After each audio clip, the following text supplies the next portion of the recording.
धोखा, फरेब, जालसाजी, आतंक, ये सब पाकिस्तान के पर्यायवाची और समय समय पर पाकिस्तान का यह रूप दुनिया के सामने भी आता रहता है।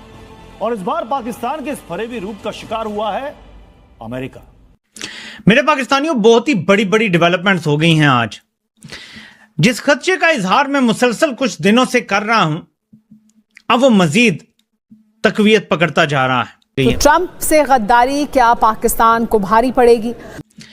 अमेरिका में वो लॉबिस, वो लोग और वो किरदार जो फैसला साज हैं या फैसला साज कुव्वतों के करीब हैं, उनको अब मीर जाफर की डबल गेम नजर आना शुरू हो गई। ये फिर फर्क तो तारड़ साहब है ना भारत और पाकिस्तान। मुझे दो चीजों का सख्त गुस्सा है चीमा साहब, मैं कभी नहीं भूल पाऊंगा। जिस दिन पाकिस्तान पर हमला किया था भारत ने, हमारी फौज कुत्ते लेके मस्जिदों में घुसती है। मैं बहुत दिनों से कह रहा हूं कि पाकिस्तान की ईरान और यूएसए के बीच जो दलाली है वो कोयलों की दलाली है। ये पाकिस्तान पे बहुत बड़ा हमला किया गया। असल में मकसद क्या है कि पाकिस्तान को थोड़ा सा टाइट किया जाए। ये पहले दिन से लोगों को प्रॉब्लम थी पाकिस्तान कि पाकिस्तान ईरान के साथ मिलकर अमेरिका के खिलाफ साजिश कर रहा है। सिर्फ उनकी खबर नहीं है, सदर ट्रंप के करीबी साथी लिंडसे ग्राहम जो कि सेनेटर हैं, उन्होंने भी इसी सिलसिले में एक स्टेटमेंट दे डाली है।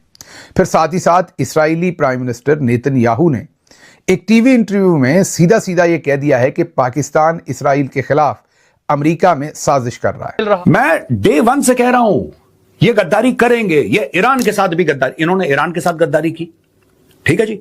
ईरान के साथ गद्दारी कैसे की? इनको पहले पता था लड़ाई शुरू होने वाली है। इनको डे वन से सब कुछ क्लियर था कि लड़ाई शुरू होने वाली है। They knew it very well. They were involved hand and glove from day one. ये पाकिस्तान के खिलाफ कहीं गहरी साजिश ही नहीं है कि आज ही ये खबर आती है कि नूर खान एयरबेस पर जो है वो ईरानी जहाज वहां पर खड़े हैं। फिर इसके अलावा जो है वो जो नेतन्याहू हैं वो कहते हैं कि पाकिस्तान चालाकी कर रहा है, अमेरिका को जो इजराइल के साथ लड़ा रहा है। फिर ये खबर आती है कि वहां पर जो है वो ये भी जैसे ये खबर आई कि मोदी ने कल जो है वो ऐलान किया कि आप कल जो है वो जो भारतीय हैं वो अपनी किफायत जारी करें। मुझे तो सर लगता है कि ये गहरी साजिश पाकिस्तान के और खित्ते के खिलाफ हो रही है, जो इजराइल भारत मिलकर कर रहे हैं कि ये कॉन्फ्लिक्ट जो है वो लंबा होने जा रहा है। क्योंकि इराक के अंदर जो खुफिया एयरबेस से हमले किए जाते थे अरब मुल्कों पे, वो ईरान उसके लाताल्लुकी का इजहार कर रहा था। यूएई भी इस हमलों में शामिल एक अपना रोल कहा गया कि जी प्ले किया है, और उसमें दोनों कंट्रीज अमेरिका और ईरान जो है उनको पाकिस्तान में इनवाइट किया गया और यहाँ पर पीस टॉक करवाई गई। पाकिस्तान ने इस पे बड़ा क्रेडिट लिया और कहा कि जी ये देखिए जी हमने एक वॉर रुकवा दी। हमने उस वक्त भी कहा था कि जी पाकिस्तान को इस तरह के मामलात में नहीं पड़ना चाहिए, क्योंकि कोई दूसरी कंट्री आगे नहीं आई थी। किसी भी कंट्री ने, चाहे वो भारत हो, चाहे वो बांग्लादेश हो, चाहे वो कोई यूरोपियन कंट्री हो या गल्फ कंट्री, कोई भी आगे नहीं आई थी और किसी ने ऑफर नहीं की थी कि जी ये बातचीत या ये डायलॉग जो है हम अपनी कंट्री में करवा लेते हैं। लेकिन पाकिस्तान को क्योंकि अमेरिका को खुश करना था, पाकिस्तान क्योंकि डोनाल्ड ट्रंप क्योंकि बार बार उस जंग का हवाला हमें दिए चले जा रहे थे जो भारत के साथ पाकिस्तान का जो क्लैशेस हुए थे उसको लेकर हम बड़े खुश थे कि जी ट्रंप तो हमारा साथ दे रहा है। जी ट्रंप ने जो है वो 3 से शुरू करके और 11 जहाज जो है वो भारत के गिरा दिए, और हम ये नहीं समझ रहे थे कि आखिर ये जो ट्रंप मेहरबानियां कर रहा है वो कल को हमें उल्टी भी पड़ सकती है। लेकिन अब एक बार फिर वही साबित हुआ, यानी पाकिस्तान, वो जिसे कहते हैं ना, दो रिश्ते जो कराने वाले होते हैं, उसके बीच में जब अगर लड़ाई हो जाए या कोई बात हो जाए तो इल्जाम उसी को दिया जाता है जिसने वो रिश्ता करवाया हो।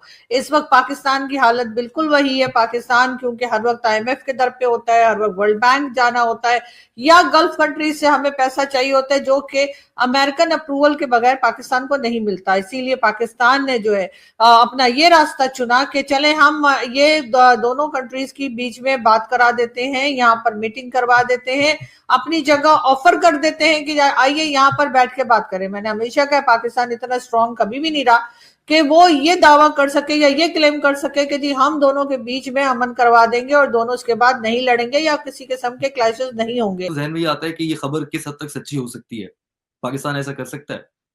देखें, इसकी सेहत के चक्कर में पड़ने से बहुत बेहतर है कि ये ठीक है या गलत है, झूठी है या सच्ची है, देखें कि ये अचानक सिलसिला शुरू क्यों हो गया है। ये तो कुछ भी नहीं है। अभी और बहुत सो ने बड़ी गंदी गंदी बातें पाकिस्तान से मुताल्लिक की। अभी मैं आपको जो सुना रहा था, आप भी इस पे बड़ी नाक भौं चढ़ा रहे थे कि यार पाकिस्तान की इस तरीके से बेइज्जती कर रहे हैं ये लोग, आपस में पाकिस्तान को तशबीह किससे दे रहे हैं। ठीक है, आपने वो ट्वीट अभी सुना होगा।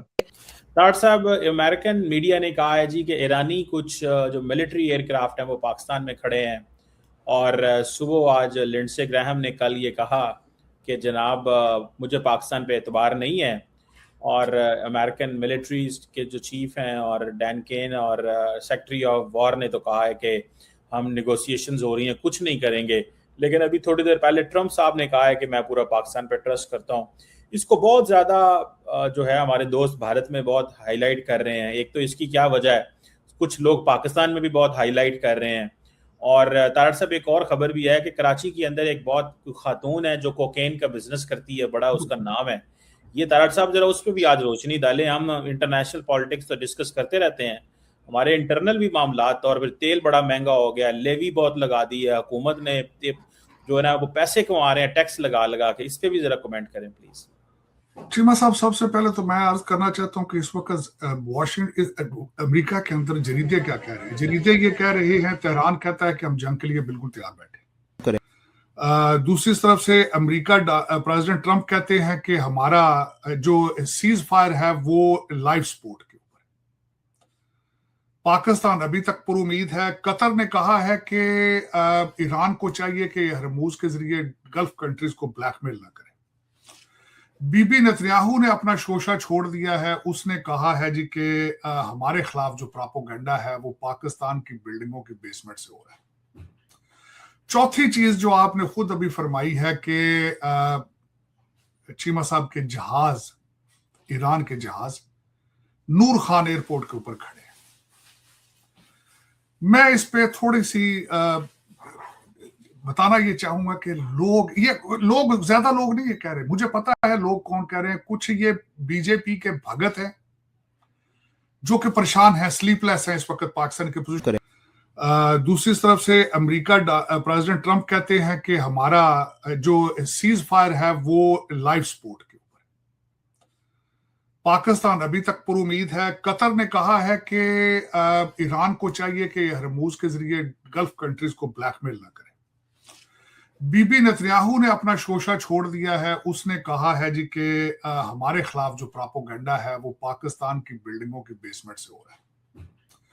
चौथी चीज जो आपने खुद अभी फरमाई है कि चीमा साहब के जहाज, ईरान के जहाज नूर खान एयरपोर्ट के ऊपर खड़े हैं। मैं इस पे थोड़ी सी बताना ये चाहूंगा कि लोग ज्यादा लोग नहीं